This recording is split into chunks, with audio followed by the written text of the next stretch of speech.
Eu perguntei isso pessoalmente pra ti no momento, mas eu queria que você me dissesse, não exatamente o que você falou. Você não cansa de ter que se posicionar, Tico? Porque é quase que as pessoas querem ouvir o que você tem a dizer a respeito das coisas que acontecem. Você se sente na obrigação? Isso não é cansativo pra você? Como é que você trabalha isso? Não, eu não... Assim, eu sou... Tô falando assim, politicamente. Sim, cara, a minha vida, ela correu muito em cima desse assunto. Então isso é quase como se você não precisa se esforçar para fazer uma coisa engraçada. Você é um cara que tem humor, que você faz humor, é possível você conversar dentro de uma... Né, sem precisar necessariamente de usar humor, mas se você tiver...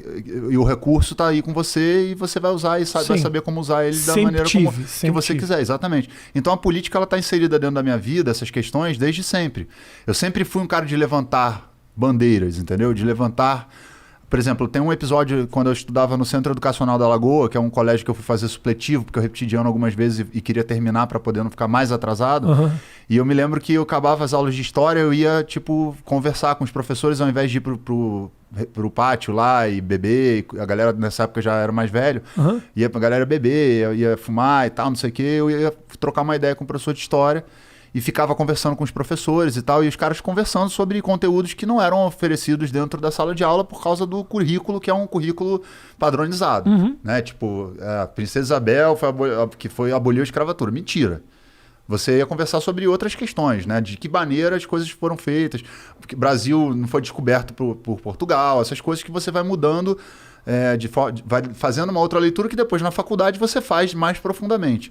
Agora, vou te confessar que eu tô um pouco curioso agora. Quem descobriu o Brasil, então? Me ajuda? Não, já tinha os indígenas aqui, sim, né? Sim. Então não... Ufa, achei que tinha chegado os ingleses aqui que eu não conhecia. Não, mas existem hipóteses de que a China já tivesse feito... A China fez tudo, brother. Antes de todo mundo, entendeu? Essa passagem, mas não teve interesse. Agora, os indígenas já estavam aqui, então não... Você quer dizer que os chineses cagaram pro Brasil? Eu não posso afirmar. Tô dizendo que já conversei... Querendo que é polêmica. Olha o corte aí. Chico Santa Cruz. E aí E aí eu escrevo um texto, nessa época, eu devia ter o quê? Uns 18 anos, 17, 18 anos. Eu escrevo um texto apócrifo. Apócrifo, para quem não sabe, é quando você não assina, né? E aí eu fiz cópia do texto e aí postei, vou dizer assim, nas salas de aula do andar que eu estudava de noite. Eu estudava à noite. Acabou a aula, todo mundo foi embora, eu fui lá e postei nas salas de aula uma parada falando sobre quando a Igreja Católica chegou aqui no Brasil e como a Igreja Católica naquela época explorou os índios e contando uma outra coisa que na aula de história não estava sendo falada de forma mais profunda. E isso gerou um debate cabuloso na escola, porque primeiro ninguém sabia que tinha postado essa porra porque, né, eu fiquei com medo de dar algum problema, sei lá. E segundo, porque era um assunto que gerou o debate dentro da sala de aula. Então foi legal. Em que momento você colou pra ninguém ver, cara? Depois que saiu todo mundo da escola, né? A galera vazou. Os velhos tempos que não tinha câmera de segurança, né? Não tinha nada, imagina. Eu entrava ali dentro do banheiro, tipo, saiu todo mundo, pum, colei de noite tudo apagado, colei nas paredes e saí. E depois vi a reação, né, das pessoas no recreio, falando, comentando, todo mundo falando, etc. Boa. Então eu entendi que de alguma maneira eu tinha essa percepção da contestação, do questionamento, da coisa da... Não, peraí, não é bem assim, vamos ver outro... Isso é uma coisa da minha natureza, então não é nenhum esforço para mim fazer isso. Às vezes é um esforço ter que não fazer, para poder não se tornar uma pessoa chata, né? Por quê? Porque tem gente que às vezes não está afim de conversar sobre isso, está afim de conversar sobre música, sobre amenidades, etc. E eu tenho que me policiar para não ser uma pessoa que, isso aqui não sei o que lá, isso aqui não sei o que lá. Agora eu tô me sentindo mal de falar de videogame com você. Não, imagina.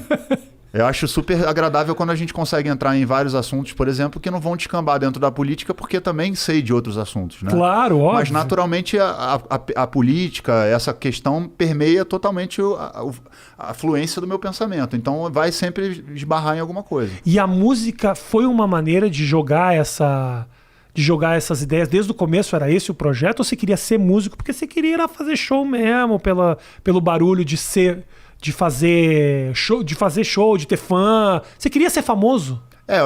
Eu sou da geração que recebeu todo esse conteúdo via MTV. Então, meu sonho era eu queria ser artista. No primeiro momento, não era ser músico, eu queria ser artista. Depois, obviamente, quando você começa a fazer mais 15, 16 anos, aí você começa a ter os seus sonhos, né? Porque você tá vendo os clipes, tá vendo os músicos, o glamour, a fama, etc. Sexo, drogas, rock and roll, etc. Eu quero isso. Não tinha essa preocupação política. Eu queria me divertir. Eu fui entender essa questão política da minha figura como artista num dado momento que eu tive um estalo, já numa crise existencial depois da fama, em que eu falava, pô, peraí, eu tô aqui fazendo tudo isso e qual é o propósito disso aqui? Porque aí aquele outro meu lado lá foi bater na porta e falar, opa... acorda aí. Né, peraí, você tá vivendo uma parada e isso aí não é isso aí exatamente. Pode ser, mas pode ser mais do que só isso. E aí eu desperto para essa questão que vai me levar, obviamente, a começar a utilizar os meios que eu tinha, shows e músicas, etc., para poder passar uma ideia. Não era tão profundo e nem tão intenso, mas já existia. Uma semente ali. E depois que o Neto foi assassinado no Rio de Janeiro, o Rodrigo Neto, que foi assassinado em 2006, aí a minha indignação, a minha revolta se transforma nessa questão ser uma das questões principais da minha vida.